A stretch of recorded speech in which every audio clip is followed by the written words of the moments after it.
grado de Ingeniería Informática y pues como bien pusieron los compañeros de los administradores del Club de Algoritmos de la Universidad de Sevilla, también participé en 2 ediciones del Google Summer of Code del año 2020 y 2021. Y estoy aquí para hacer una presentación sobre mónadas, que es un concepto muy relacionado con la programación funcional, cosas así de raritos, etcétera. Pero, aunque es muy misterioso y muchas introducciones son bastante confusas, hoy prometo que lo vais a entender, que no va a haber problemas y que, de hecho, de las mónadas en sí tampoco vamos a hablar mucho, pero sí de todo lo que lo rodea y qué es lo que pretende resolver sobre todo. Porque muchas veces cuando nos encontramos con construcciones programáticas, formales, complejas, que no se entiende muy bien qué es lo que hace, la razón de fondo es que no se entiende por qué existe en primer lugar. Así que, ¿por qué existen las mónadas? Uy, ¿no se ha pasado? Sí, mejor así. Vale. Bueno, pues al principio del todo fueron 2 vacas, ¿vale? Como el principio de cualquier explicación, todo empieza con 2 vacas. Primero una vaca mugió. Su compañera más cercana respondió haciendo lo mismo. No saben hacer otra cosa. Y cada una recuerda que la otra mugió antes. ¿Y aquí dónde está la clave? Recuerdan qué es lo que ha pasado. Esto parece muy estúpido. Lo siguiente es que la noción de mónada, tal y como la conocemos hoy, primero surgió en la filosofía antes que en las matemáticas. Y quien teorizó sobre esto, además lo teorizó como, digamos, el principio que rige, como el principio que rige el mundo. Digamos que toda esta idea de lo que son las mónadas la condensó en una obra que, si no recuerdo mal, fue publicada póstumamente, que se llama La monadología. La obra escrita por Leibniz, he dicho el nombre. Los orígenes filosóficos del término, como he dicho, este término viene de la filosofía, aunque su etimología es griega. Y Leibniz lo explica aquí, es un resumen de la página de Wikipedia, pero un poco lo que viene a decir es que, y lo voy a leer tal cual esta diapositiva, las mónadas son las sustancias simples, sin partes, no tienen extensión ni figura, son indivisibles, autárquicas, únicas cualitativamente, cambiantes, poseen multitud interna en su unidad e imperfectas, poseen acciones y pasiones, en tanto tienen percepciones claras o confusas y el movimiento entre el continuo de percepciones ocurre por su natural apetito. Entre las mónadas racionales, las almas, hay que señalar también la apercepción, es decir, la reflexión o conciencia de sí.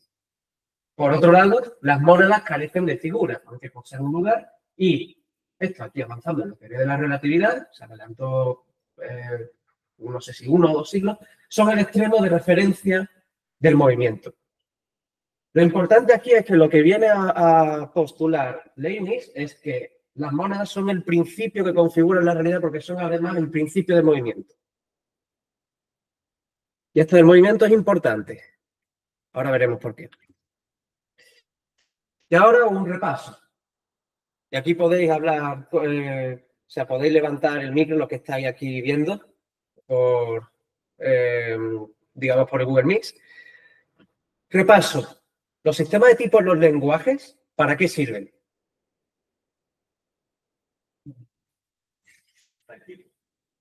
Para evitar errores. Para evitar errores. Dicen por aquí que es para evitar errores. Desde el principio que vamos a tener un error en tipo por problemas de tiempo. Puntualizan aquí, lo digo aquí para la gente que está porque el micrófono seguramente no lo capte. Comentan aquí que no solo es para evitar errores, sino además para evitar errores en tiempo de ejecución, prevenirlos a la hora de compilar el programa. ¿Vale? Falta uno. Venga, José.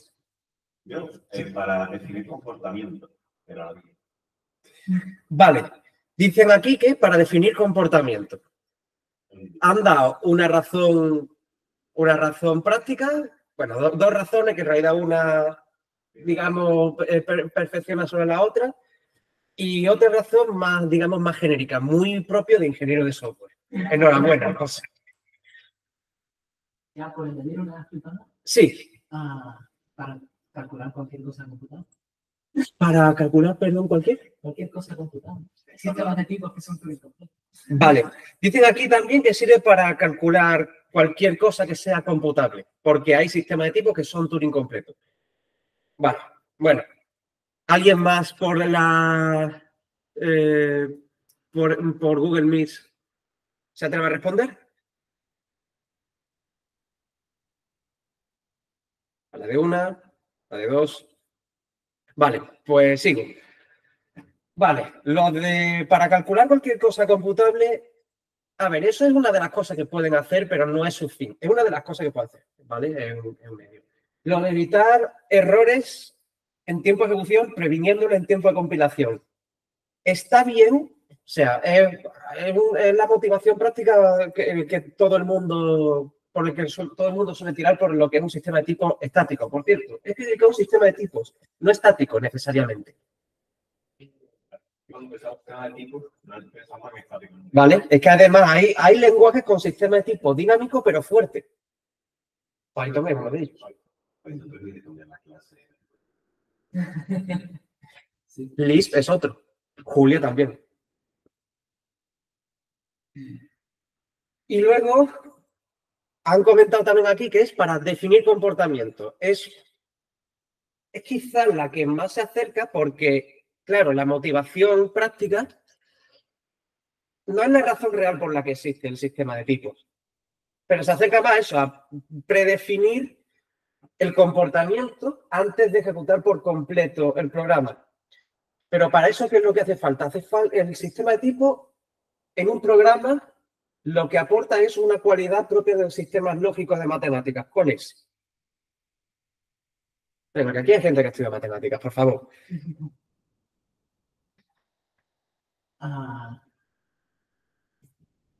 Bueno, no sé, de preguntas de diferencia del tipo. Pista.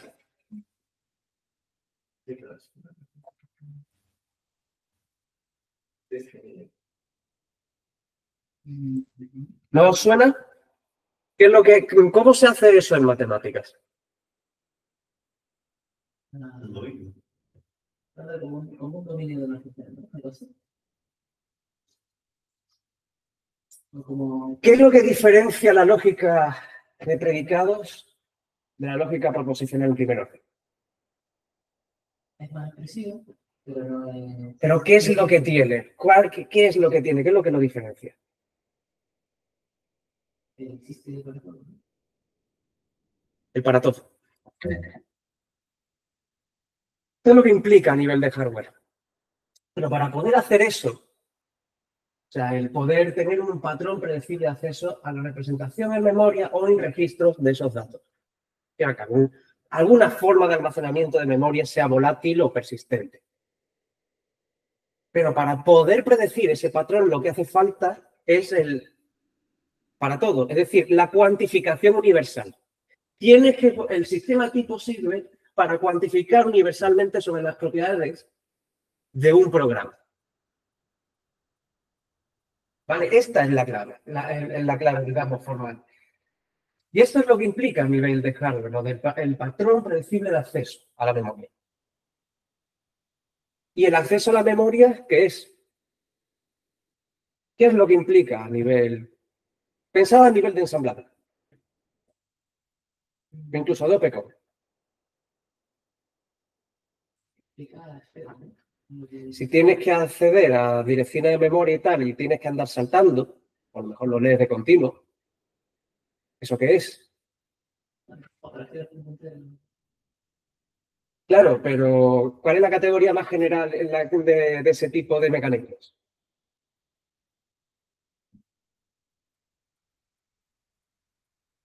Pista. En esa categoría también entran los condicionales. Control de flujo, efectivamente. Los tipos sirven para codificar semánticamente el control de flujo de un programa. Y esto no lo explican en el grado, y siento decirlo aquí, pero no lo explican en este grado en el que yo di en el de ingeniería de computadores ni en ninguno, por lo que he preguntado a cualquier compañero, cualquier estudiante.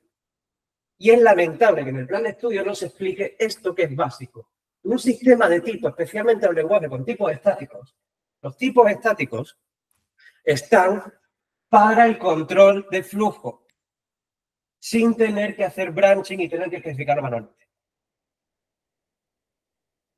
Nadie lo explica, ningún profesor lo explica, no se pone como algo crucial en el plan de estudio y luego te ves a gente usando ifs por un tubo, por el mejor de los casos, switch case, en lugar de usar adecuadamente el sistema de clase, en el caso de Java, el sistema de tipo en un lenguaje en condiciones.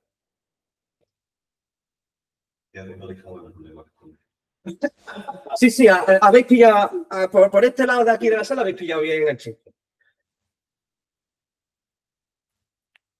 Vale.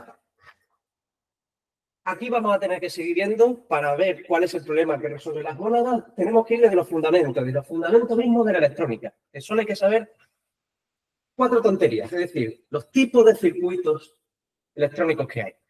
Están los circuitos fundamentalmente, bueno, los circuitos y también que hay sistemas digitales, que realmente uno es derivado del otro. Es decir, están los circuitos combinacionales, que lo que hacen son operaciones que, digamos, toma valores codificados en binario y con puertas lógicas hace las operaciones sobre la marcha en un solo paso, las que sean. Pero a veces hace falta, digamos, hacer operaciones que requieren memoria para que no solo requiere operar sobre valores, sino además memorizar valores intermedios, etc. Ahí es donde se combina lógica combinacional y memoria. Esos circuitos se llaman secuenciales. Normalmente suelen ser síncronos, pero hay algunos que son asíncronos, aunque son muy difíciles de coordinar ese tipo de circuitos. No nos vamos a meter en ese berenjenal. Los circuitos secuenciales más comunes son síncronos y vamos a presuponer que son síncronos. De la aplicación en adelante. Y luego están los sistemas digitales, que al final los sistemas digitales son circuitos, solo que están planteados normalmente son circuitos, digamos, de uso un poco más genérico. Suelen tener siempre 2 partes. Uno que es la unidad de control, que digamos lo que hace es recibir las instrucciones, las operaciones que tiene que hacer, que siempre las recibe en alguna codificación en binario. Y luego la unidad de datos, que lo que hace es ejecutar esas instrucciones que la unidad de control recibe. Es decir, la unidad de control recibe las instrucciones y luego despacha esa tarea activando los módulos adecuados en la unidad de datos. La unidad de datos también contiene la memoria. Quedaos con este esquema muy importante de unidad de control. Describe el problema, unidad de datos, interpreta la descripción del problema, porque es crucial para el problema que resuelven las mónadas. Vale. Y luego, si programamos, pues se puede hacer en ensamblador, pero hay un nivel más bajo que son los OPCODE, que son muchos 0 y 1, puede ser de tamaño fijo variable.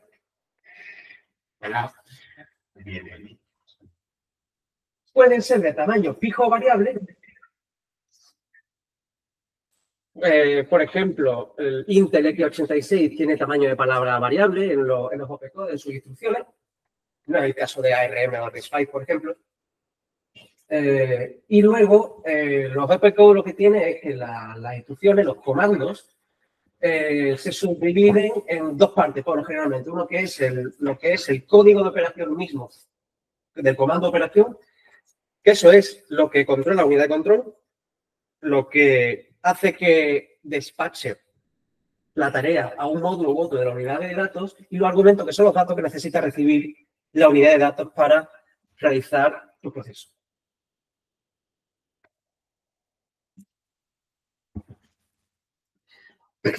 Bueno, siguiente nivel, como he dicho antes, es el ensamblador.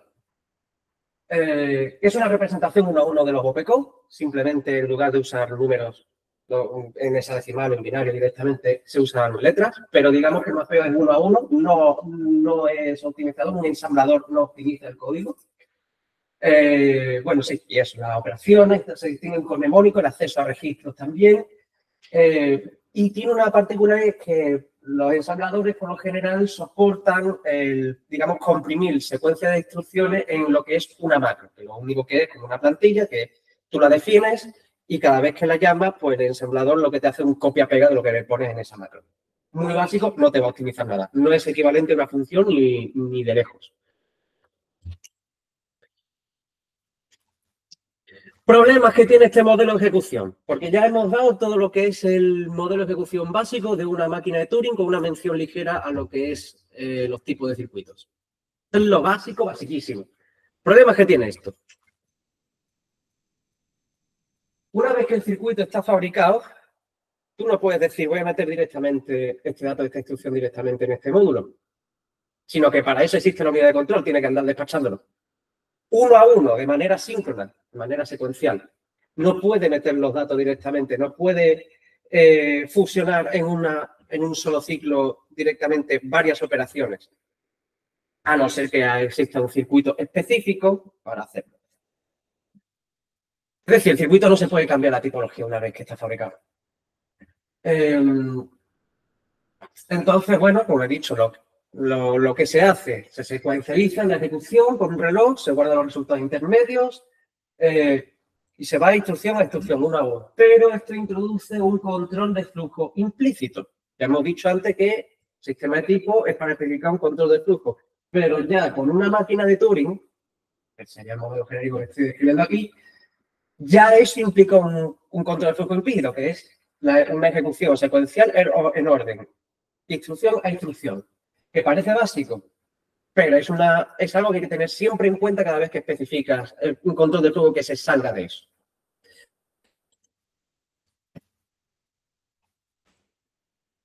Y entonces lo que pasa es que esto lo va a ver aquí en la entidad.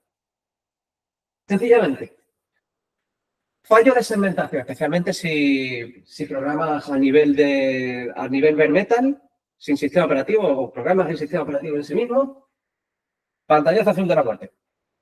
Del tirón. Si estás ejecutando sobre el sistema operativo, llamas a una dirección de memoria, te equivocas por lo que sea, una dirección de memoria que no está asignada al programa. Eso es un fallo de segmentación. O un double free. Corrupción de datos. También puede ocurrir porque está la ejecución en paralelo. Si tienes dos procesadores leyendo la misma memoria, los datos se corrompen. Bucle sin fin. Nada, no hay nada aquí que pueda hacer que controles, que de por sí controle que la computación vaya a terminar. Deadlocks, eso es esto es de las cosas más fastidiosas de depurar. Tienes un mutex o un bloqueo a un acceso a un dato, llama a una función recursiva que va a intentar bloquear el mismo dato. No puede bloquearlo porque hay otro que lo está leyendo, pero resulta que el proceso que lo ha bloqueado depende del dato que le da ese otro proceso que está haciendo al mutex y se bloquean mutuamente. Y esto no hace falta dos hilos para que se ejecutándose mutuamente para eso. Basta con que se hagan uno, con que llame una función recursiva que dentro de esa función desbloquee el mutex. Y iba a decir algo más. Bueno, sí, hay mutex recursivos que permiten regular esto, pero es un poquito fastidioso y es una facilidad que te tiene que dar el propio sistema operativo. Entonces, ¿quién dice, bueno, hay problema de esto, hay errores, bueno, meta más gente, cuanto más ojo, menos problema habrá, ¿no? Mentira, se hace peor todavía, porque hay más manos tocando el mismo código igual que hay más manos tocando el código, hay más manos intentando entender cómo el programa está manejando la memoria en orden pasito a pasito. Las dependencias de datos son implícitas, no hay quien las vea claramente. Al menos si el programa es ensamblador apenas. Pero vamos a ver ahora que los lenguajes comunes que solemos usar en este punto no son tan distintos de ensamblado. La solución a todo esto, bueno, pues era bien normal y usar Excel. Ya está. Asunto solucionado. Usar Excel, la planilla. Sí, tenemos límite de entrada de filas, pero bueno, cuando tienes la formulita, hace referencia directamente a las celdas. Problema.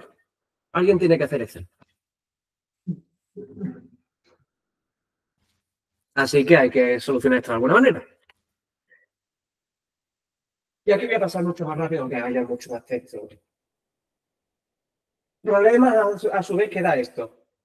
La unidad de datos tiene varios módulos. Si estás haciendo una operación, no estás haciendo otra, no puedes estar haciendo otra al mismo tiempo, al menos, si haces un procesador de forma, digamos, tonta.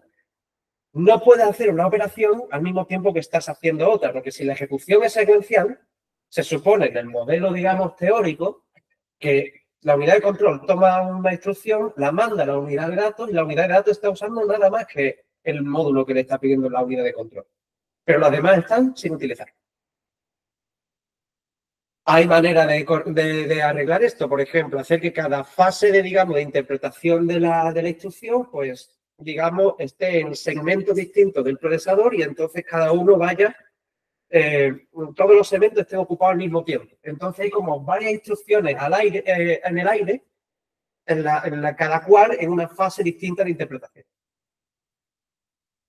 Es un poco engorroso porque hay que detectar automáticamente las dependencias entre datos, pero es un problema que es engorroso, pero no es difícil. No implica una elevadísima complejidad, no es dinámico, es decir, se puede más o menos lidiar con ese problema.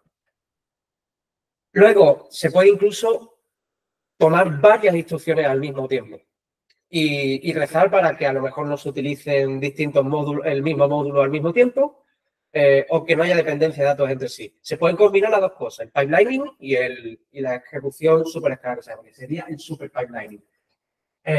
Todo esto depende de la detección automática de dependencias entre datos. ¿Cuál es la solución que usan los procesadores genéricos? Ejecución fuera de orden.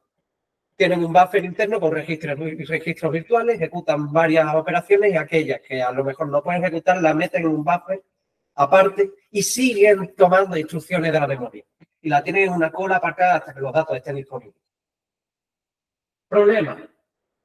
Predicción de branching condicional. El incondicional ya es fastidioso porque tienes que descartar operaciones. Pero cuando es condicional tienes que predecir para dónde la tiran.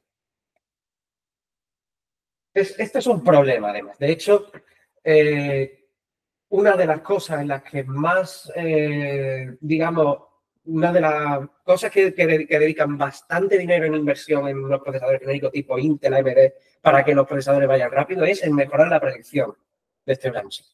Porque puede verdaderamente matar el rendimiento si no lo haces bien.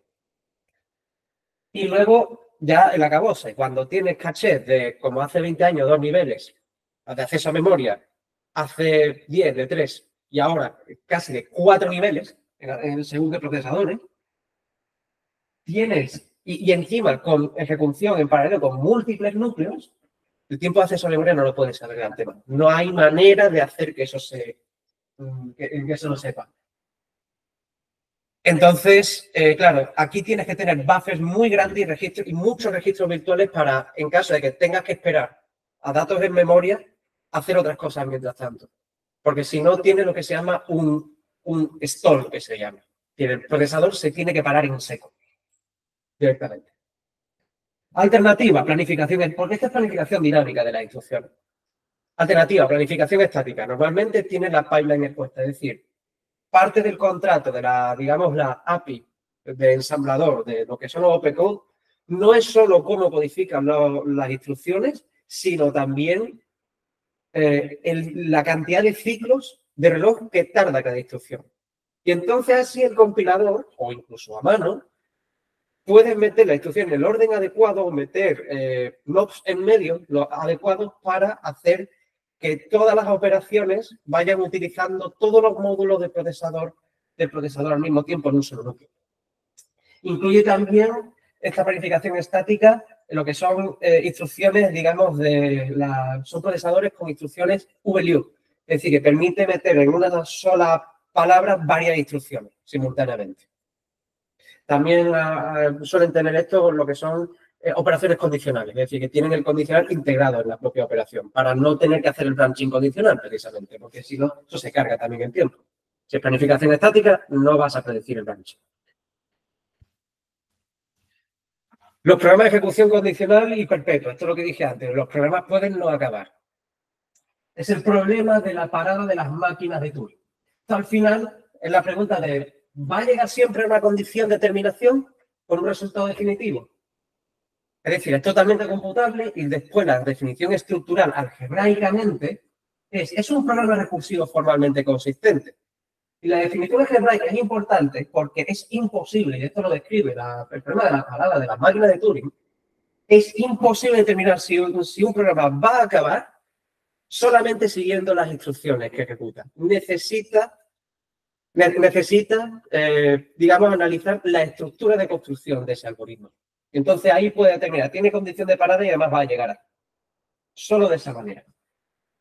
Problema para determinar si una computación es total, es computable, hay que poder razonar de forma ecuacional y algebraica. Un modelo de ejecución secuencial te permite cualquier cosa menos eso. Al menos con la notación directa.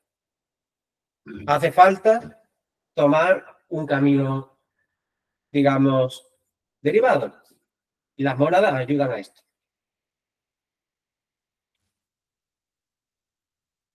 Luego hay más problemas todavía. Están los eventos externos. Antes hablamos del branching, pero ¿qué pasa con los eventos externos? Interrupciones, excepciones de CPU, eventos.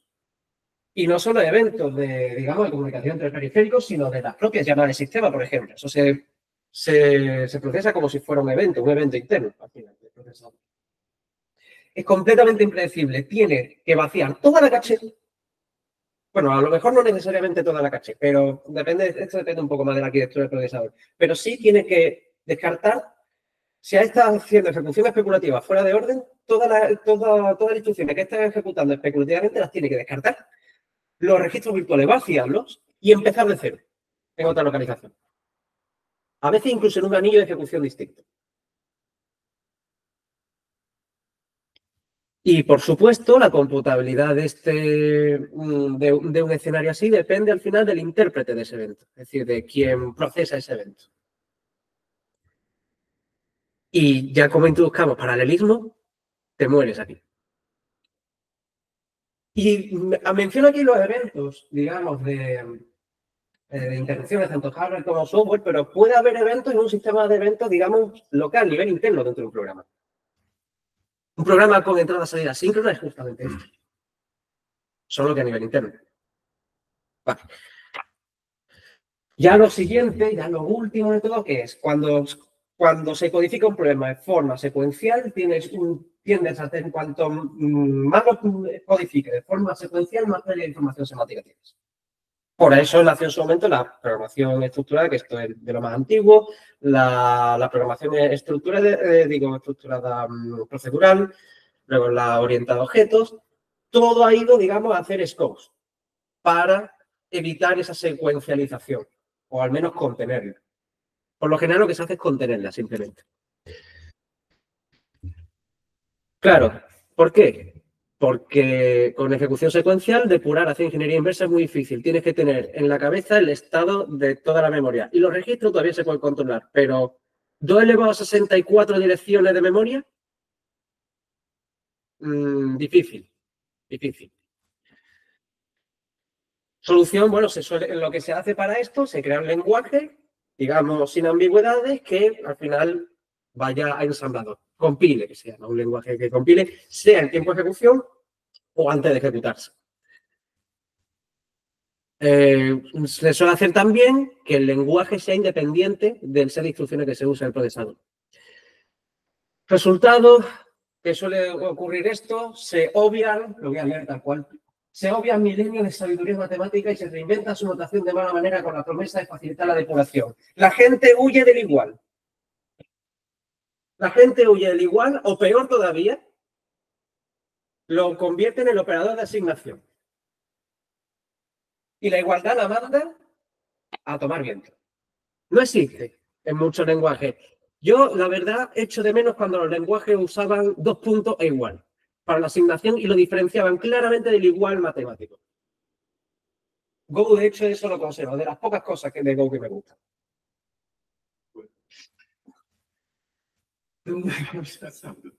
¿Hace falta que comente esto? No, pero tú con tu llegas,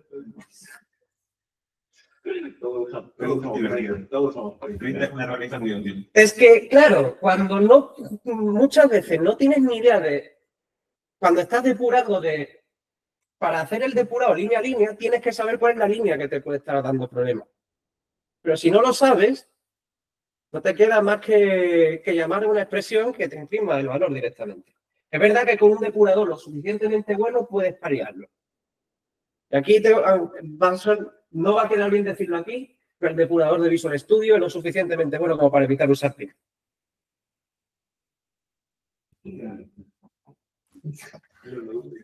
Punto 6, volver al punto 1.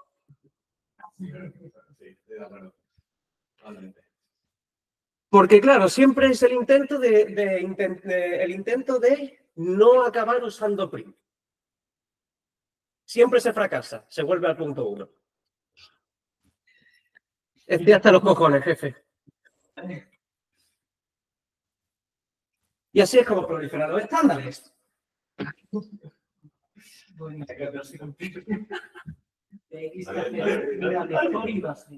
Hay 14 estándares, en este caso, lenguaje de programación. Todos son una mierda para depurar. Hay que inventar uno que lo unifique y todo y que mejore la experiencia de depuración. No haya que tirar de print o 3, dependiendo del lenguaje.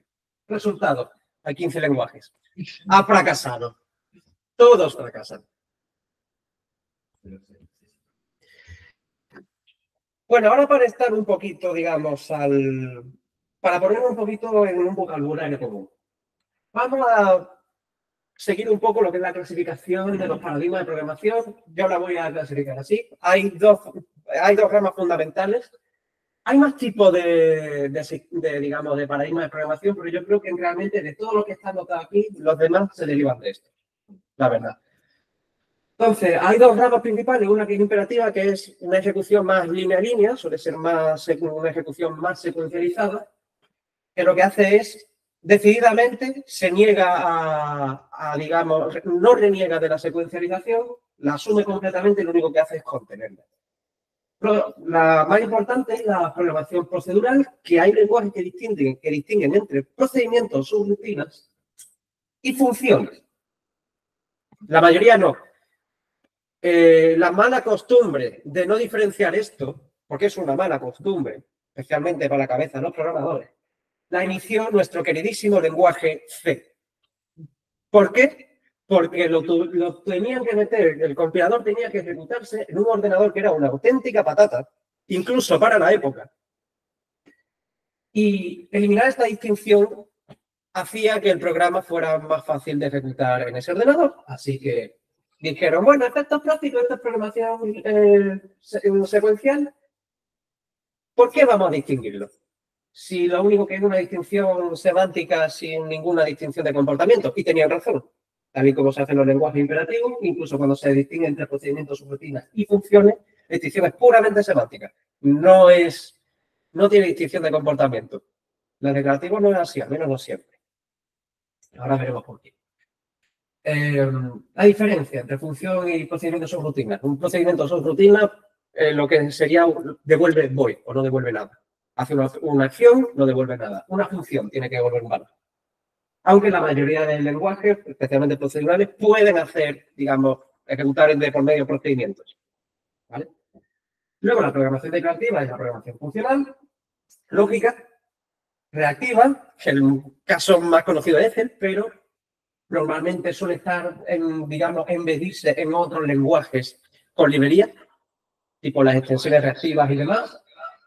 Y hay quien dice que dependiendo de qué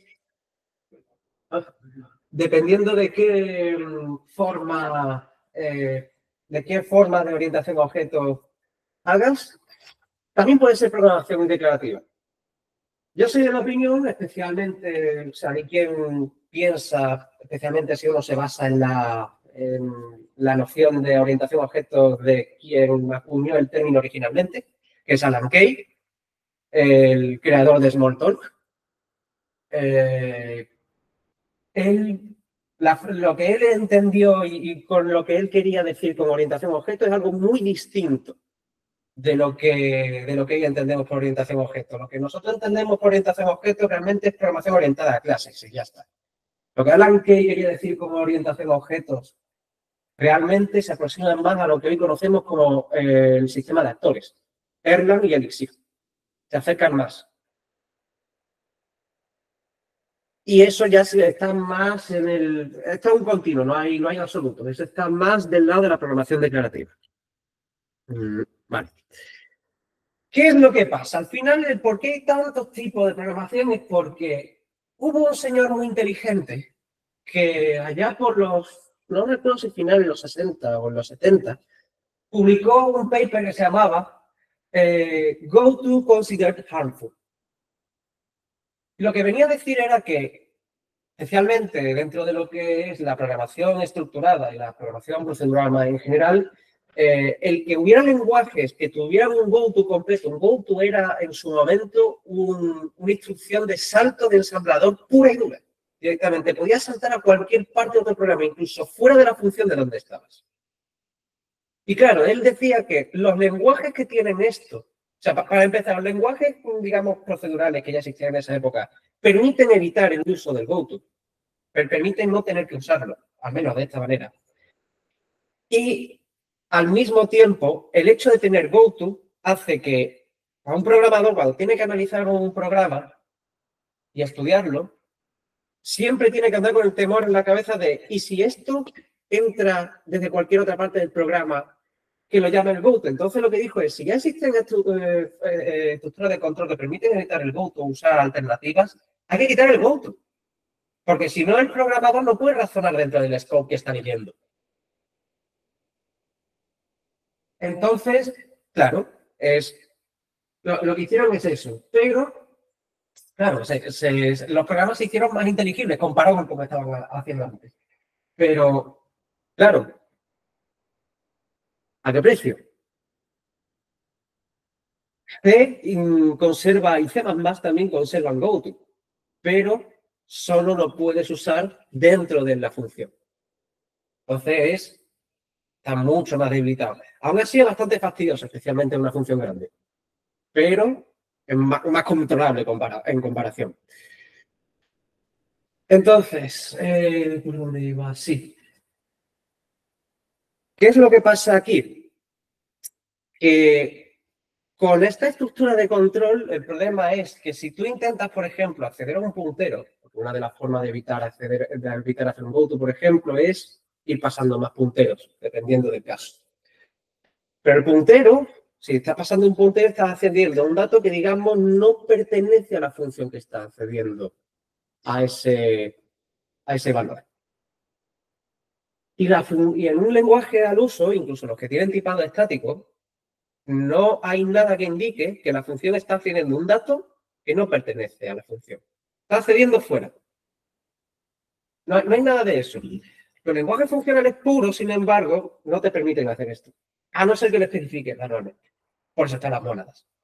Entonces aquí la pregunta es, los lenguajes, digamos, los lenguajes procedurales, los lenguajes que no son funcionales puros, o sea, ¿son más fáciles que los lenguajes funcionales puros o simplemente están infraespecificados? Dejo esa pregunta en el aire, luego veremos cosas para responderla. Aparte que esto, al final, no es otra forma de introducir, digamos, de tener que pasar explícitamente el recurso que la función va a usar, el recurso que es externo a la función, pasárselo explícitamente. Eso no es como la inyección de dependencias. El patrón de puertos y adaptadores. Arquitectura hexagonal también lo llaman.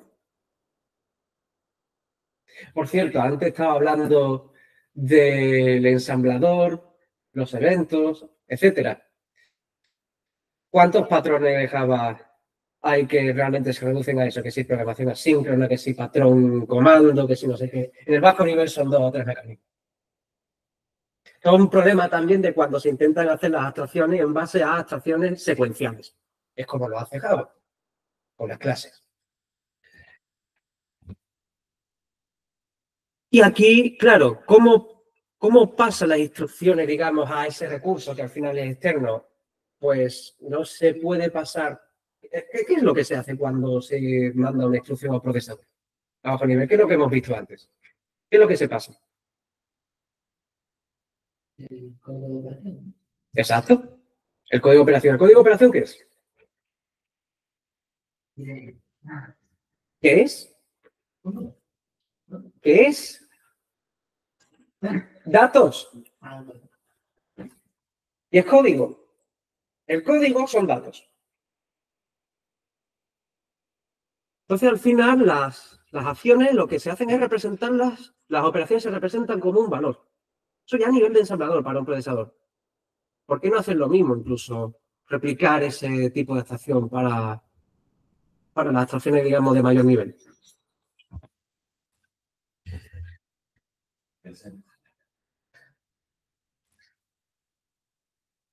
Esa es la pregunta. ¿Qué es la computación? Aquí hay gente que acaba el grado. Además, que ha dado la mención de ciencia de la computación.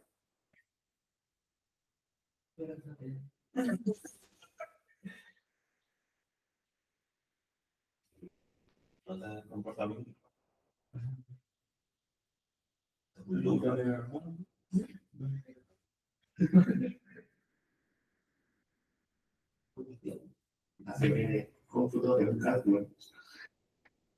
Un comportamiento.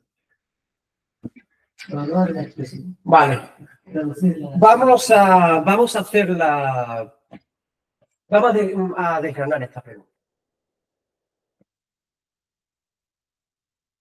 Esto, el código este de 3 líneas que hay a la izquierda, está escrito en C. ¿Qué hace? ¿Qué es?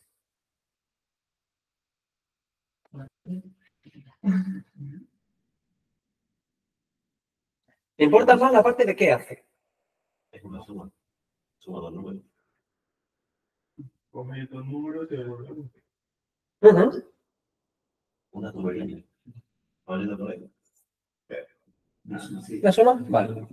Respuesta incorrecta. Lo que hace es generar este ensamblador de RISC-V. ¿Alguien sabe por qué he dicho eso? Claro, ya son como instrucciones para la computadora.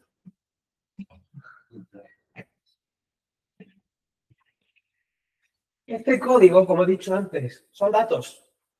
Los datos los puedo interpretar como me dé la gana. Yo esto no lo he ejecutado. Cuando lo metí en Godboard, yo no metí ningún valor. Pero ¿cómo va a hacer una suma si no le paso los valores? Esto sirve para generar ensamblador. Ya está. Esto no hace una suma. Y es aquí donde está el delirio, además de cómo se suele enseñar en el currículum en el asunto de qué es la programación, qué es la computación.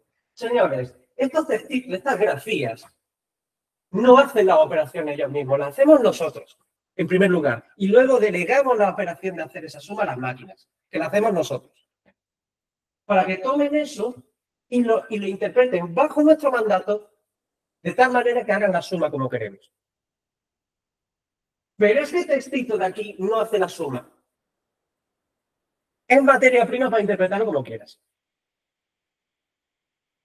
En base a unas reglas, por lo general. No es una pipa, es una representación de una pipa. ¿Vale?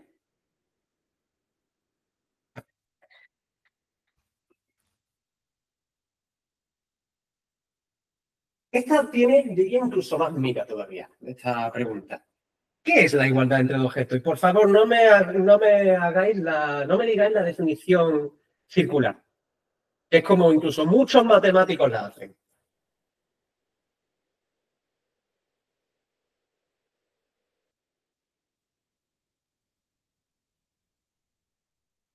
¿Hay alguna diferencia? El de aquí es exactamente el mismo, el de la izquierda, es el mismo ensamblador, la misma ristra de instrucciones de ensamblador en RISC-V que en la diapositiva anterior. De la derecha, ¿no?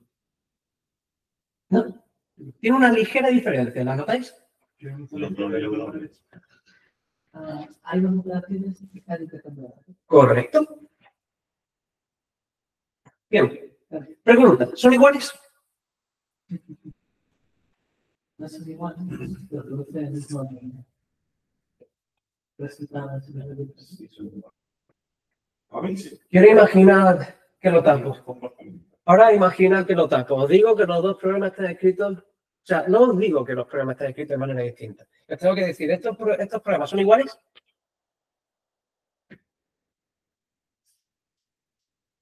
¿Cómo lo detectáis? Si no os enseño el código.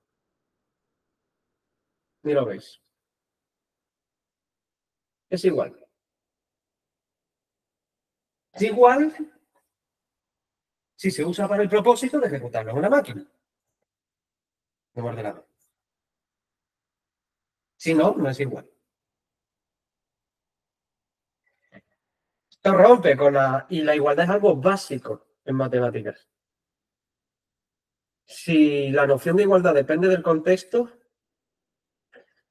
¿dónde queda la rigurosidad formal? Vale. Y aquí vamos con la pregunta del millón. ¿Qué es representar?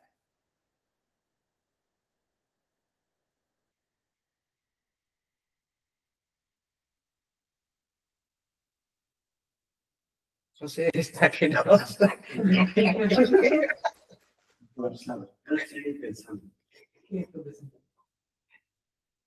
Como cuando escribimos un código que representa una función. ¿Ese es el Me refiero más a la parte de crear el sistema de representación, las reglas. No tanto el escribir ya el código hecho.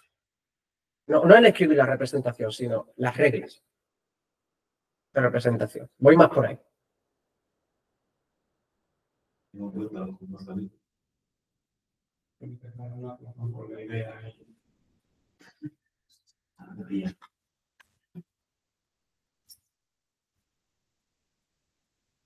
Lo primero, tienes que crear una grafía, algo, un signo. Algo, igual que puede ser una grafía, puede ser este paquete de Kleenex que tengo aquí, no se ve por el Google Meet, pero lo tengo en la mano. Este paquete de Kleenex que tengo aquí representa el césped de la facultad de enfrente de física. ¿Por qué? Me lo he inventado. Eso es un signo. Vale. El cual, como ejemplifica ahora, es una referencia a otra cosa tomada como real. Pero, y aquí es donde se rompe la analogía con el papel de Kleenex, se comporta igual que la cosa real. Es decir, tiene sus mismos efectos.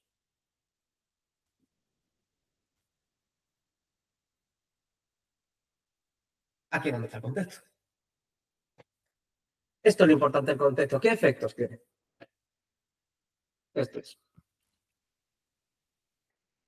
Consecuencia de hacer esto. Que el signo acaba reemplazando en su función lo que es real. Ocupa su lugar.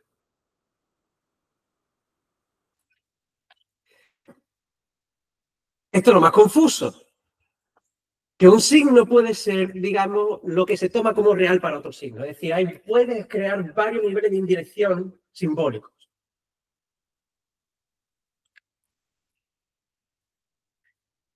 Esto que suena muy rocambolesco, lo que quiere decir básicamente es que muchas veces cuando se quiere mostrar alguna propiedad, digamos, de tipo general que hay en algo, esta solo salta a la vista cuando se crea una representación simbólica o un signo de esa cosa real que expone de forma más clara esas características del objeto real. Es decir, es en el signo donde se expresan los aspectos generales contenidos, digamos, en el objeto real. ¿Vale? Esto es una cosa un poco que parece filosófica, pero tiene... A lo largo de la charla creo que le vaya a ver más el sentido.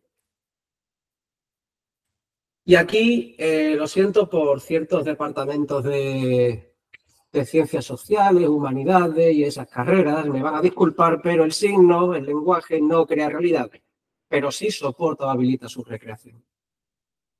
Eso sí, pero no crea realidad. Y ahora sí, llegamos a la última pregunta. ¿Cuál es la naturaleza de la informática? Hemos hablado de las igualdades, de que un código de lenguaje es una representación de una operación, no una operación misma. Hemos desgranado incluso hasta un nivel rozando lo filosófico qué es representar algo. ¿Cuál es la naturaleza de la informática? ¿Veis el hilo conductor?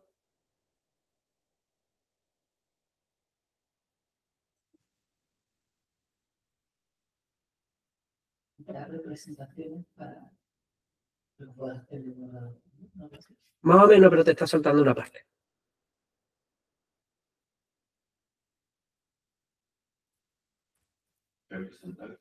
Primero, tenemos que partir de la definición básica. La informática es el tratamiento automático de la información. Se le llama la disciplina, la he cortado aquí, ¿vale? Al final, la información es un signo diferenciado internamente. Es un signo, digamos, que está en un sistema de signos diferenciados entre sí.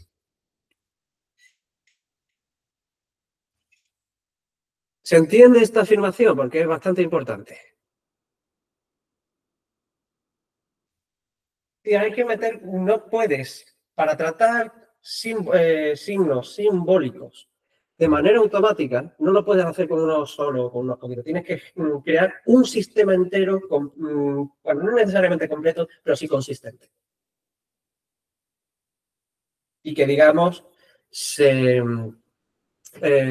pueda crear cierto movimiento por sí mismo, por así decirlo. Aquí es donde va a estar la clave.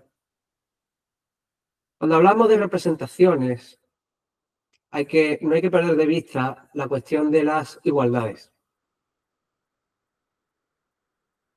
Pero si las igualdades, la noción de igualdad sin caer en la definición circular solo puede definirse o aplicarse contextualmente, entonces no estamos hablando de igualdad, estamos hablando de equivalencia. Y esto es lo importante. La representación, especialmente cuando es entre signos simbólicos entre sí, distintos, entre sistemas simbólicos distintos entre sí, al final son una cadena de equivalencias.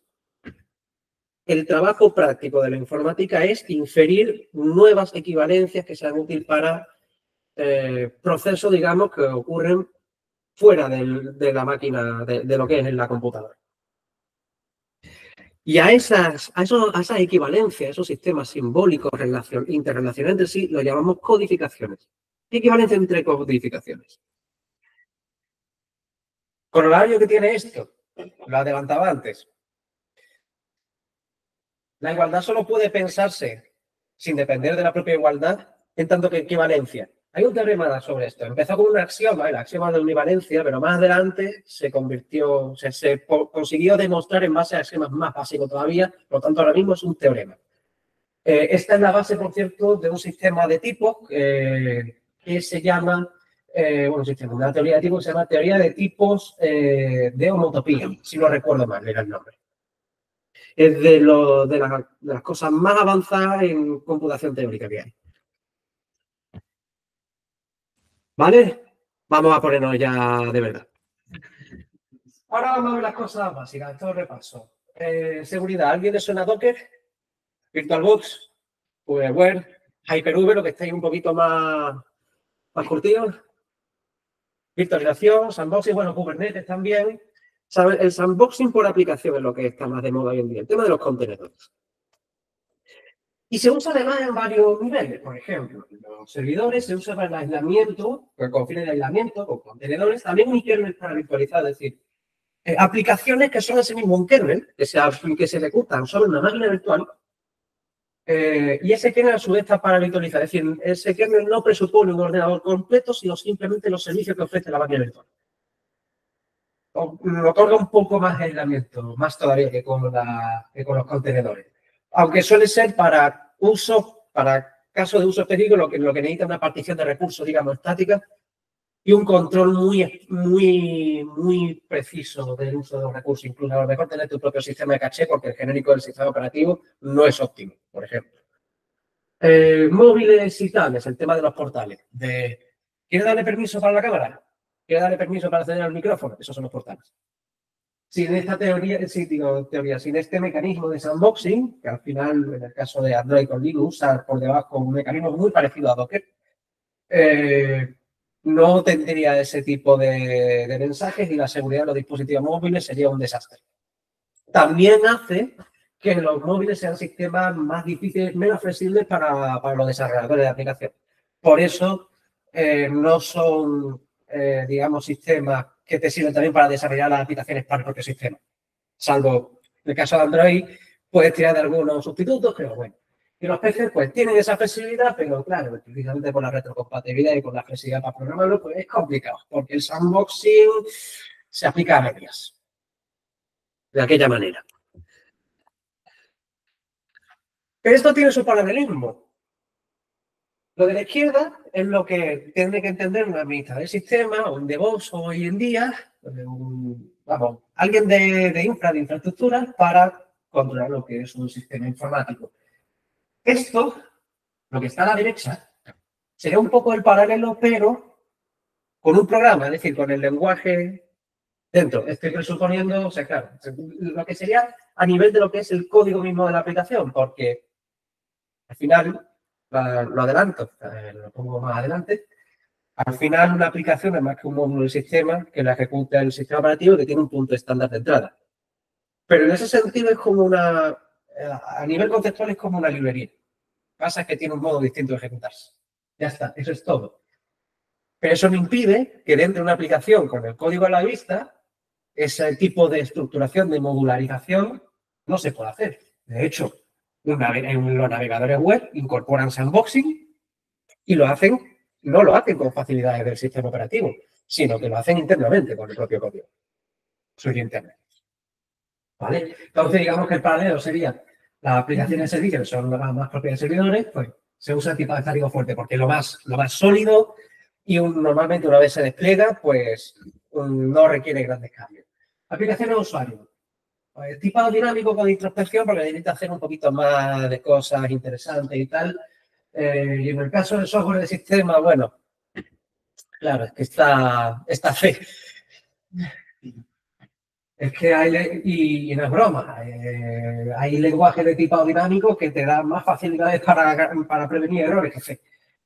Y C es de tipo estático, pero es tipado débil, es el problema. Luego está C++, que tiene sus horrores, pero por lo menos tiene tipado fuerte, por lo menos. Una de las cosas básicas en las que se subdivide un programa dentro es en las funciones. Y todo programa tiene lo que se llama un grafo de llamada de funciones, lo que es el call graph.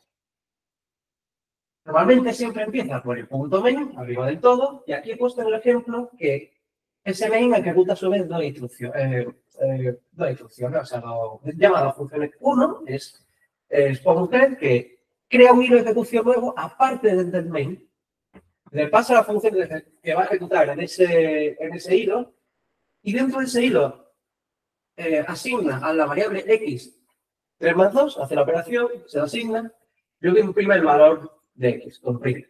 Puestos los dos puntos en igual para distinguir claramente que es una operación de asignación. Aquí nos gustan las matemáticas, vamos a ser rigurosos con la notación. ¿Vale? Y la otra instrucción es un producto de sumas que lo que hace básicamente es hace las dos sumas que tiene aquí abajo que cuelgan y multiplica sus resultados. Toma dos parámetros, el primero se le pasa a la variable x, el segundo se le pasa el valor constante 4, y así es como lo descompone. El primer parámetro pasa donde está el x, le suma 1, y luego el 4 que entra como segundo parámetro, está en la segunda suma como 4 más 1. Luego se lo multiplica y da el resultado. Y claro, las llamadas de las funciones van, digamos, esto al final forma un árbol, como veis. Forma un árbol y las llamadas de las funciones van de arriba a abajo.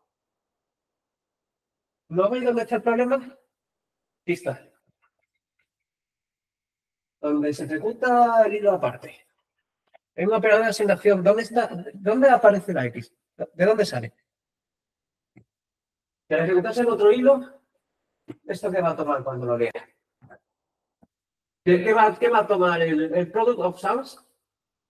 ¿Qué valor va a tomar con X? ¿Qué valor de X va a imprimir? Pues este es más claro. Pero ¿qué valor de X va a tomar el product of sums?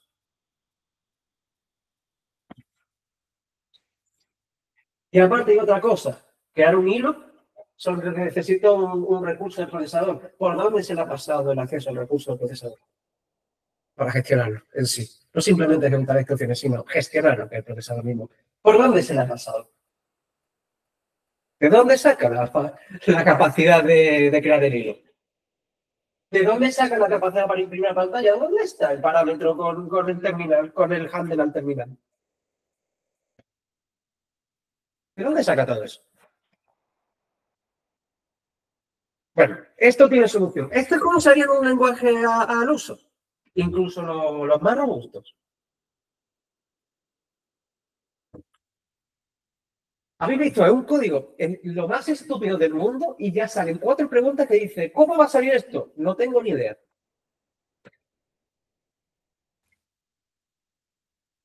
Básicamente esto. Y la entrada y salida, la fecha va de arriba para abajo. Esto es salida. Pero la fecha va de arriba para abajo. El programa entra en main. La salida es por encima de main. ¿Cómo pasa el dato para arriba? O sea, al final lo hace porque una máquina de Turing, modelo de ejecución al final es memoria, direcciones y direccionamiento plano directamente. Pero hay otra cosa más. Es que la mutación de variables, especialmente si no son variables que están dentro de la misma función, es muy sencilla una forma de entrada y salida interna al programa.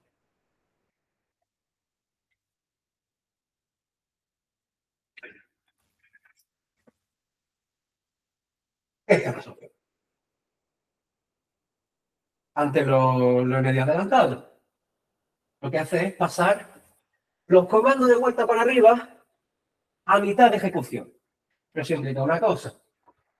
Tiene que pasar los comandos, arriba se procesa y tiene que conservar el estado, digamos, de ejecución de esta función aquí, por ejemplo, en este caso, un step. Tiene que conservar el estado de ejecución de esta función. Mientras, entre que manda el comando y lo procesa arriba.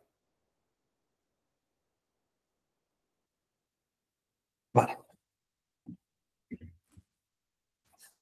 Ahí está la fecha que falta. Manda el comando para arriba.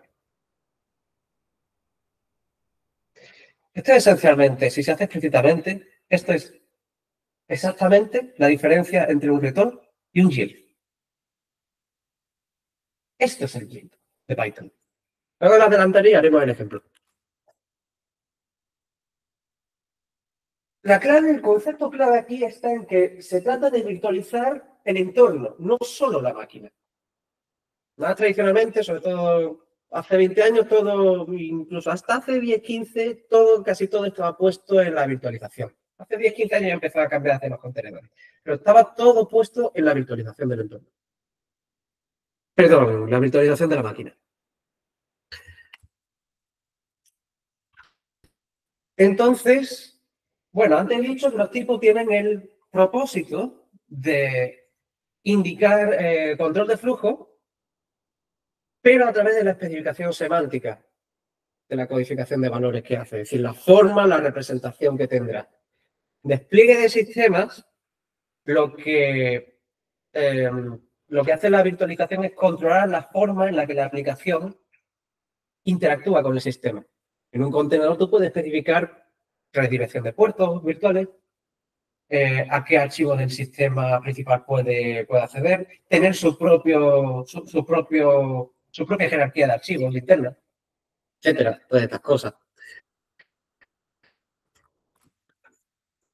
Como he dicho antes, el problema de no aislar esto es que el paralelismo y la sincronía se te vuelven dificilísimos de gestionar. No imposible, pero sí muy difícil.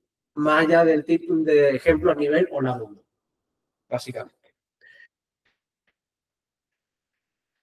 Con los logs, etcétera. Hay lenguajes ya, que esto es bastante reciente, que lo que hacen es programación, lo que se llama programación orientada a efectos.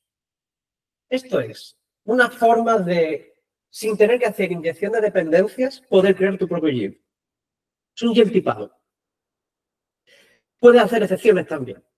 Normalmente suelen explicarlo más bien como un try-catch, pero en el que puedes continuar la función la cual ha disparado la excepción, o mejor dicho aquí, el evento. Puedes continuar la función por donde cortó. Y hay varios. Coca, creo que es de los primeros, así que se hizo público. Effect empezó con una librería para escala y ahora es un lenguaje aparte, directamente. Tiene su propio toolchain para propósito de investigación. Y Flix, que no tiene una versión final, pero sí está más orientado, se ejecuta sobre la máquina JVM, sobre la máquina virtual de Java, y está más orientado a que se pueda usar en cargas de producción, aunque ahora mismo no tiene versión 1.0, está en la 0.5 la última vez que lo miré. Al final, esto es la disyuntiva entre, bueno, basta con tener excepciones async, await y yield y ya tiene, digamos, todas las formas de control del flujo, digamos, que se salen del scope de la función, pero solo para arriba, no hacia el lado. Esto es importante. Es importante que la función no pueda salirse dentro del grafo de llamada hacia un lado, porque eso sería recuperar el goto. No queremos eso, es un horror. Solo queremos ir para arriba. O sea, lo que queremos es recuperar la bidireccionalidad del grafo. O del grafo, mejor dicho, del árbol de llamadas. Entonces, ¿basta con tener simplemente excepciones así await y yield? O mejor poder definir los efectos propios y combinarlo todo bajo el mismo constructo. Poder generalizarlo con incluso estructuras y formas de secuencializar distintas. Es la forma más flexible. La programación los lenguajes orientados a efectos son los que te permiten definir efectos propios. ¿Vale? Y aquí es donde vamos a hacer justamente el ejemplo. ¿Habéis encendido los ordenadores? ¿No? Pues sigue explicando mientras se enciende el ordenador y avisáis.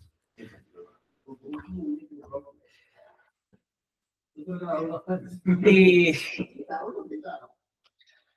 basta, lo que estéis por Google Meet, basta con que encontréis un playground de Python. Sí, va a ser Python. Claro, la siguiente pregunta que sale es, bueno, ¿y los sistemas de actores? Que al final es como tener un objeto pequeñito, pero que en lugar de recibir llamadas de métodos, lo que hace es recibir mensajes que además son inmutables. Machea, digamos, qué tipo de mensaje es y luego toma sus contenidos, lo que sea su argumento. En base a eso hace una operación u otra. Normalmente, los mejores sistemas de actores suelen estar incorporados en el lenguaje mismo. Como dije antes, Erlang y Elixir son los casos típicos de esta forma de trabajar y permiten, te dan facilidades para hacer cosas que a lo mejor requieren gestión bastante intensa de lo que es el estado de la aplicación, supervisión de módulos, etcétera, y hacer cosas parecidas como si fueran contenedores, con incluso réplicas de ejecutar un mismo actor múltiple, tener varias instancias para tener mayor disponibilidad que los actores se ejecuten directamente sobre la plataforma, sobre la máquina virtual y escane horizontalmente de forma automática. Quiero decir, yo siempre considero que es como un Kubernetes pero a nivel de lenguaje, básicamente. Son sistemas bastante buenos, pero no tienen tipado estático. Aún así, están bastante bien pensados para que no lo necesites a la hora de la verdad. Y también iba diciendo que permiten hacer constructos de gestión de estado en los que te permite incluso prescindir de logs, incluso cuando en principio podría hacerte falta. Entonces, está bastante bien. Hay que tener maña para manejarlo. Si os dais cuenta, al final a todos los caminos llevan a la arquitectura de puertos y adaptadores. Tienes una interfaz, una explicación con una serie de operaciones concretas que tú predefines y que esas son las operaciones posibles. Y tú, en función de, digamos, de esa especificación, pues tú dices, bueno, pues esta operación se puede hacer con este recurso o con este otro, etcétera. Esto es muy útil, sobre todo para lo que es el testing, hacer mocks. Es decir, metes en una interfaz lo que es el acceso a la base de datos, las operaciones que haría con la capa de persistencia, y entonces dices, vale, ¿cómo lo haría con una base de datos? Pues de esta manera. ¿Cómo lo haría con una base de datos de memoria para testing? Y entonces desplaza lo que sería un test de integración a ser un test unitario o un test de contrato también.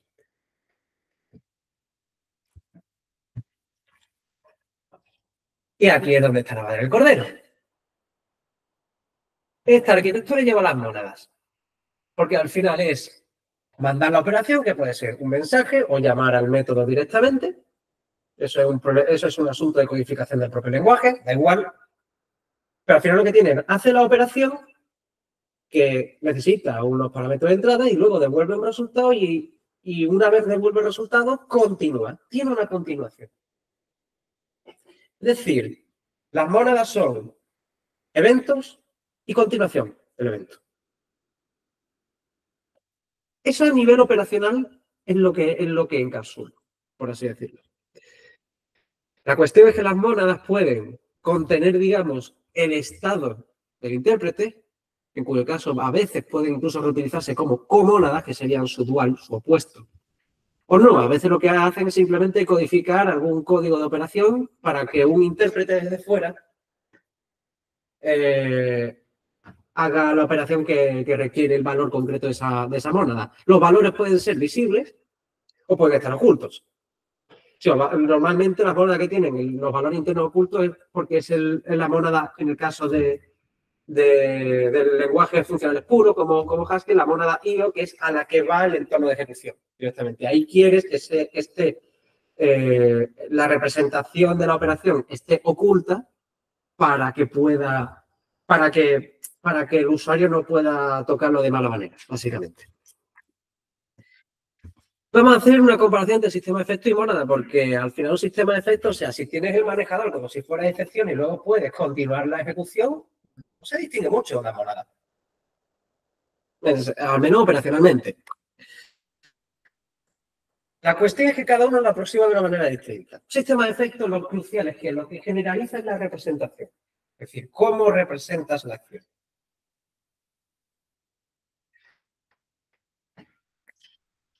Y como más detalle, bueno, claro, una función sin efectos, en realidad sí que tiene un efecto, que es el return del final, es decir, el valor último que devuelve.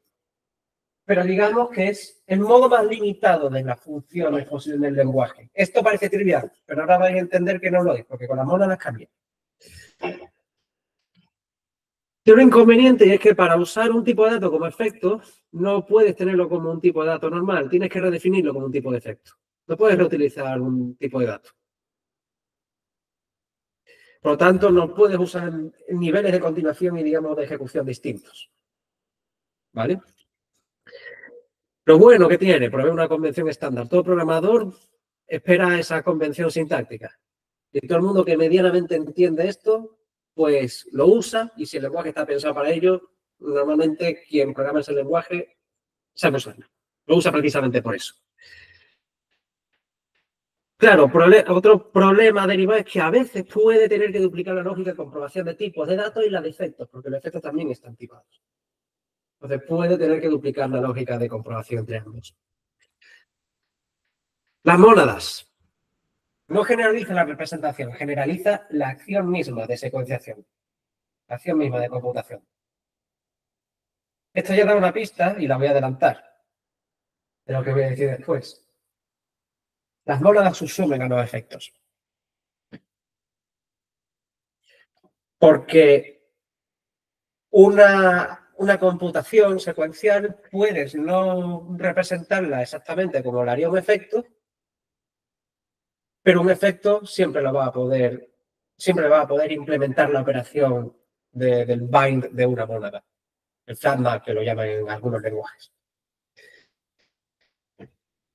Pero tiene sus inconvenientes también, como tiene que estar siempre encapsulado dentro de un valor, digamos, de una estructura contenedora, resulta que lo que es el valor puro de el valor de salida definitivo dentro de esa mónada, si no tiene ninguna operación intermedia, ese valor puro siempre va a existir en otro espacio diferente al del valor monádico. Es decir, una función que devuelve un número y una función que devuelve una estructura monádica que a su vez contiene un entero, pero que en realidad en el medio no hace nada, sino que solo devuelve eso, existen espacios diferentes, son tipos de datos distintos. Entonces, no los puedes convertir directamente, salvo que tengas las facilidades para hacerlo. Normalmente lo que se hace es coger el valor puro y lo metes en la mónada para poder operar de esa manera. Claro, como una mónada no implica un sistema de efectos aparte, sino que forma parte del mismo sistema de valores del lenguaje, puedes reutilizar los tipos de datos, digamos, normales para codificar efectos, básicamente. Entonces, los puedes usar en los dos niveles, intercambiarlos. Como es más flexible, como he dicho antes, las mónadas suben a los efectos, permite mayor grado de experimentación y también probar novedades ergonómicas y tal. Los lenguajes que más se han centrado en el tema de las mónadas, mención especial Haskell, precisamente son lenguajes que se han tirado décadas en la academia para probar precisamente innovaciones en temas de programación, innovaciones teóricas en programación, en lenguaje de programación. Y aquí, claro, por supuesto, no te hace falta crear una lógica aparte para el sistema de tipo, uno para los efectos y otro para los valores normales, sino que utiliza el mismo sistema de tipos para todo. Hay una variante aquí, me voy a meter en Lisp, que es un AST, que es el Abstract Syntax Tree, que dices tú, bueno, si al final esto es codificar operaciones como valores, como si fuera ensamblador, ¿por qué no hacerlo como Lisp? La macro de Lisp, para lo que sirven es justamente esto. Por esto, quienes saben usarlo bien es muy flexible, porque reemplazan macros y con eso cambian la forma en la que hace entrada y salida. Claro, generaliza potencialmente todo. Es lo más flexible del mundo. Por eso, de hecho, en el caso de Lisp es un lenguaje ideal para la metaprogramación. También permite acotar arbitrariamente su ámbito de uso, pero específico en el lugar. No lo puedes ver, digamos, desde fuera. No tiene una especificación, no tiene una forma de especificarlo de manera estructurada, por así decirlo. Las mónadas. Lo que generaliza es la descripción de acciones que siguen un orden de ejecución distinto o pueden seguir un orden de ejecución distinto al de su declaración algebraica, según porque su declaración algebraica lo que sigue en orden es la construcción de la mónada, pero luego la interpretación, la ejecución de la operación que describe puede ser un orden distinto. Entonces, claro, como he dicho antes, los objetivos cambian. En el caso de un lenguaje que directamente te da el árbol de sintaxis abstracto, el objetivo es la máxima flexibilidad. En el caso de las mónadas, lo que te da es poder describir un programa solo con relaciones funcionales.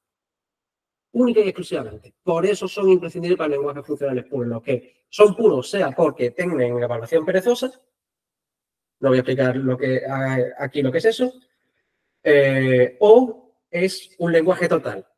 Que en ese caso, si hay una operación que depende de entrada y salida, no puede garantizar que el algoritmo sea total. Pero lo que sí puede garantizar es que, digamos, que el árbol de operaciones que hace, o sea, que construir el árbol de operaciones que va a hacer luego el ordenador, sí es una operación total.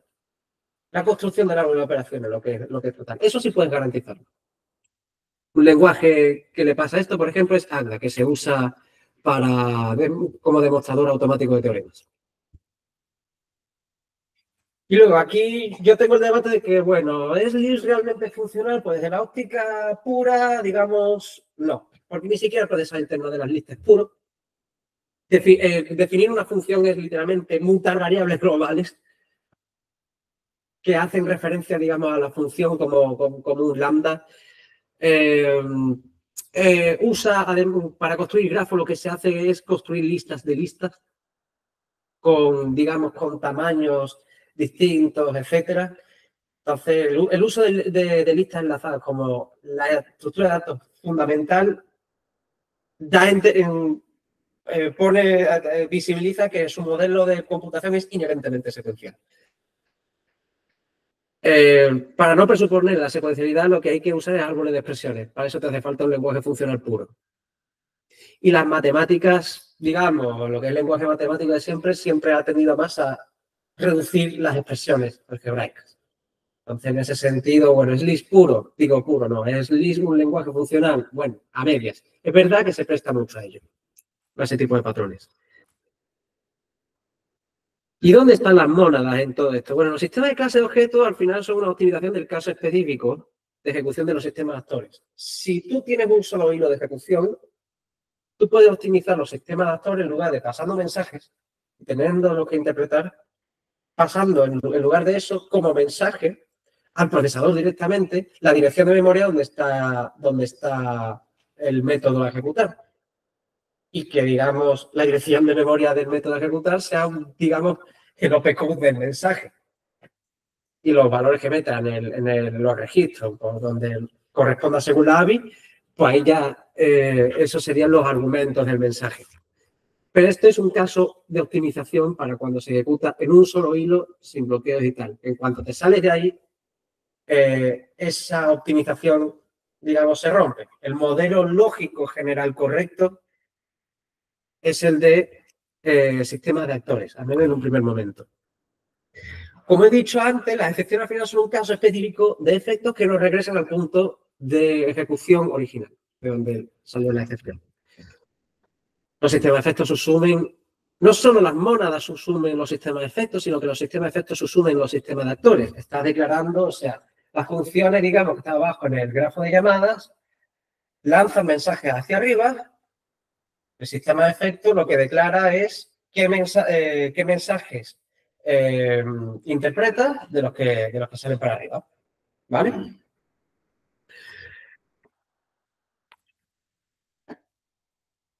Aquí es donde está más explícito el paralelismo. Ambos desdoblan la acción en la descripción, que serán los puertos, en la arquitectura hexagonal, y la ejecución, que serían los adaptadores. Numerosos test de integración se pueden convertir en test unitarios. Esto ya lo expliqué antes. La categoría de las mónadas, porque las mónadas al final surgen de una noción que se construye en base a la teoría de categorías, lo que hace es generalizar el comportamiento de los efectos a cualquier estructura de datos que siga sus leyes. Como he dicho antes, generaliza la acción, el comportamiento.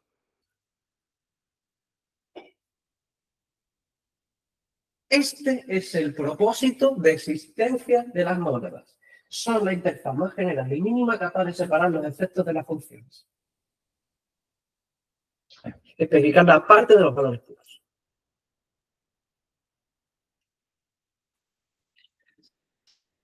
Igualmente seguimos en esta situación. Porque claro, las mónadas, claro, generalizan cualquier forma de interacción que implique, digamos, regresar temporalmente más arriba del grafo de llamadas de funciones. Pero al final es un estándar más para hacerlo.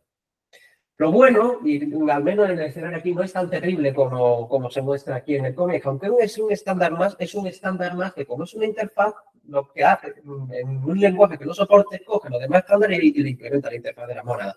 Y lo puede usar todo bajo el mismo constructo sintáctico que empleen esa interfaz.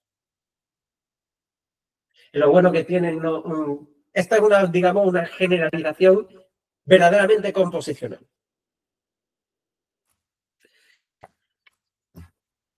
¿Cómo se interpreta? Bueno, pues como he dicho antes, la función que produce el valor monádico no es la que ejecuta la operación, sino devuelve la descripción de las acciones arriba de las funciones. Arriba de otros niveles que sea hasta llegar al sistema operativo, creo que serían las llamadas de sistema, que es donde, digamos, está el intérprete, al menos en términos lógicos, realizando las acciones indicadas.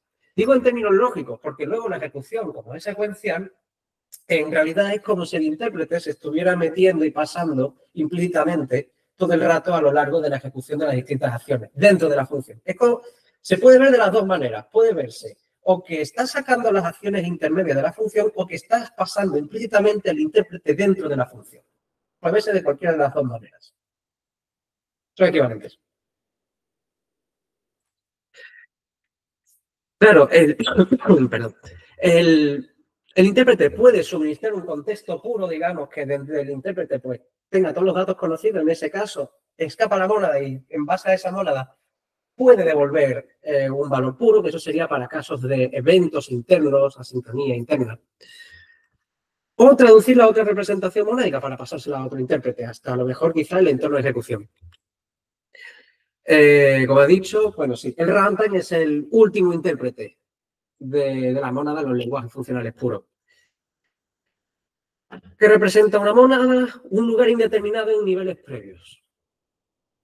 El contexto son niveles previos del grafo de llamadas de función, ¿vale? Por lo tanto, a partir de aquí, digamos que la representación monádica, voy a hablar de ella como si fuera el contexto mismo.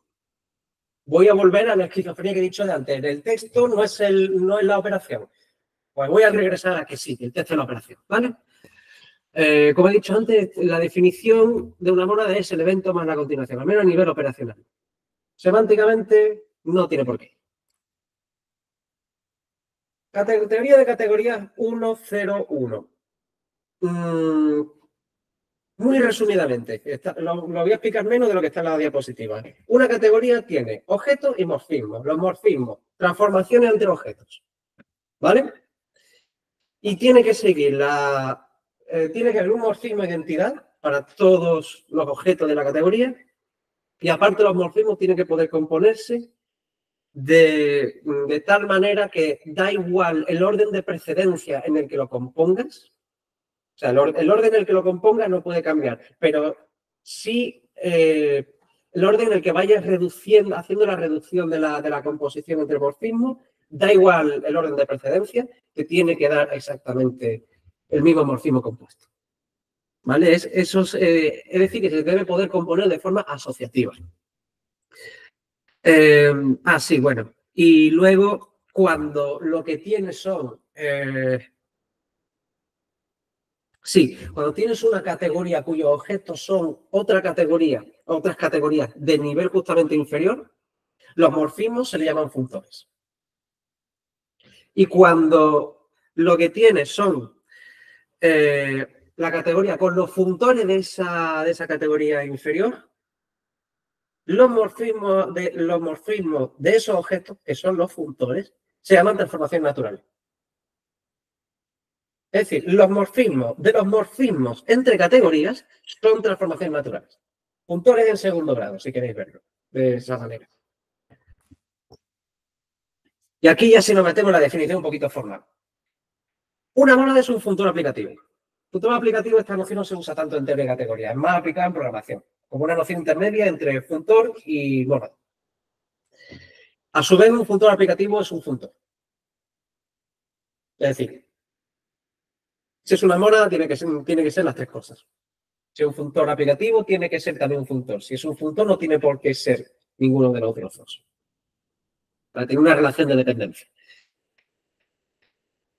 Funtor, lo clave a la hora de programar. El valor dentro del contexto, de la representación del contexto, puede transformarse a otro valor sin interactuar con el contexto. Eso es lo que representa que algo de un funtor. Tú puedes transformar eso en otro valor sin interactuar con el contexto. Funtor aplicativo. Tiene instancias disjuntas del mismo contexto, con valores distintos, y le aplicas una función que la metes dentro de ese mismo contexto y fusiona los distintos contextos entre sí, pero para aplicarlo a una función. En cierta manera codifica, bueno, no es paralelismo exactamente, pero no codifica la noción de paralelizar cada operación de forma secuencialmente, sino tienes estas operaciones y los resultados tienes que meter, puedes meterlo en paralelo en tal función. Eso es lo que codifica el funtor aplicativo, el propósito operativo que tiene. La mónada es, lo que he dicho antes, secuencial. Aquí es donde tienes el poder completo. Por lo tanto, no son operaciones disjuntas, sino que una operación puede depender en su valor de entrada, en su parámetro de entrada, del valor de salida de otra mónada. ¿Cómo es formalmente? Pues la cuestión es que la parte contenedora del valor debe poder combinarse con otra instancia de forma asociativa teniendo un elemento neutro. No el valor que contiene dentro. Solo el contenedor. Esto es importante porque si no podría ser un monoide sin más. Por lo tanto, en teoría de grupos, o sea, en la categoría de los grupos, aquellas operaciones, o sea, aquellos grupos que son, que contienen una operación asociativa con un elemento neutro se llaman monoides. Entonces, el contexto forma monoide. La implementación de la interfaz debe ser genérica sobre el tipo de contenido para ser conectado. No puede ser sobre un tipo concreto, sino sobre el constructor de tipo, es decir, sobre el contenedor que he dicho antes, ¿vale? Por lo tanto, tiene que ser de la categoría de endofunctores. Un funtor tiene el valor contenedor, pero vuelve sobre la misma categoría, porque es el mismo contexto. No es sobre otro contexto, no transforma a otro contexto. Es sobre el mismo. Hay de endofuntor, de una categoría determinada. Entonces, es un monoide en la categoría de endofunctores de una categoría determinada. La parte que suele confundir la segunda, lo de la categoría de endofunctores, se refiere a que la propiedad monoidal se aplica al contenedor del valor.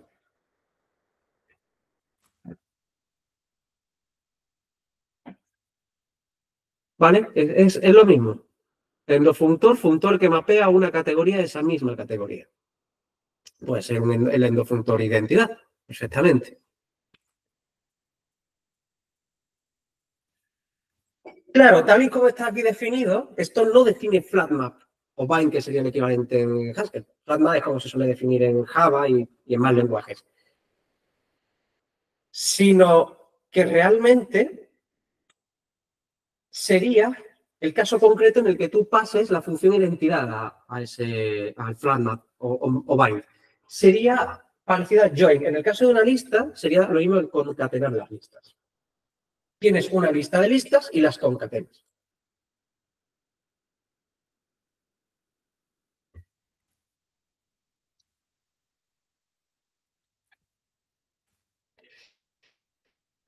Y aquí se acabó la presentación. Creía que tenía una diapositiva más. No hemos hecho el ejemplo de Python y se ha ido esto un poco de tiempo, así que no voy a seguir. Disculpad, no vamos a hacer el ejemplo de Python al final. Igualmente, yo recomiendo que juguéis en Python con la instrucción de yield. Hay tutoriales bastante sencillos en Google, incluso si buscáis en YouTube, que os pueden guiar sobre eso. ¿Dudas? ¿El ejemplo en Python es mayor? No, el ejemplo es de 3 o 4 líneas. Pues a lo mejor lo podemos usar con las diapositivas. Vale, sí, pues lo añadiré a las diapositivas. Un ejemplito tonto, ¿vale?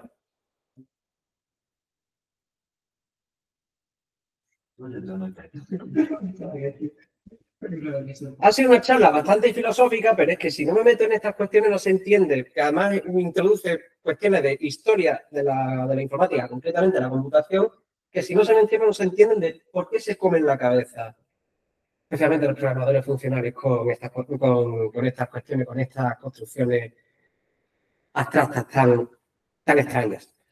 Desde luego, cuando se estudia programación funcional en la carrera, no se llega a estudiar. No, claro que no se llega. Bueno, ¿dudas? Entiendo que por el...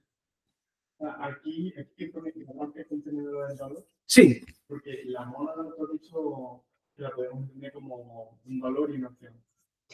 sí, una mónada contiene, o sea, lo que contiene es la representación de la acción más la continuación, digamos, de una vez realizada la acción, bueno, pues continúa haciendo otras cosas. Entonces, lo que representa son acciones intermedias y obviamente tiene que devolver un valor al final. La parte contenedora de valor es... Claro, es que si no lo pongo como un ejemplo, pero para explicártelo bien tendría que poner Haskell y yo he prometido que no voy a poner Haskell aquí, porque si no aquí la gente se muere. se muere. Aunque luego, yo siempre el ejemplo que a algún amigo le he hecho es, enseño cómo se define un árbol en Haskell y acaba enamorado. Porque sobre todo se ha aprendido cómo se hace en Java, dice, yo aquí me muero. Y cuando lo ve cómo se hace en Haskell, pues dice, está muy bien. Quien dice Haskell dice Scala también y otros muchos lenguajes que tienen tipo de datos algebraico. Rust también lo permite con cierta facilidad, aunque tienes que tener cuidadito con la gestión, sobre todo si usas referencias para la gestión de los lifetimes. Pero no es imposible definirlo de manera recursiva y más bonita, aunque no es la forma que te da más rendimiento.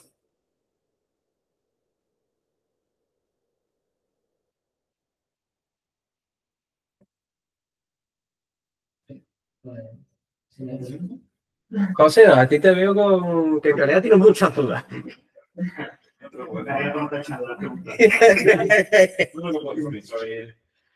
Bueno, pues aquí si nadie más tiene una pregunta, se acaba la charla.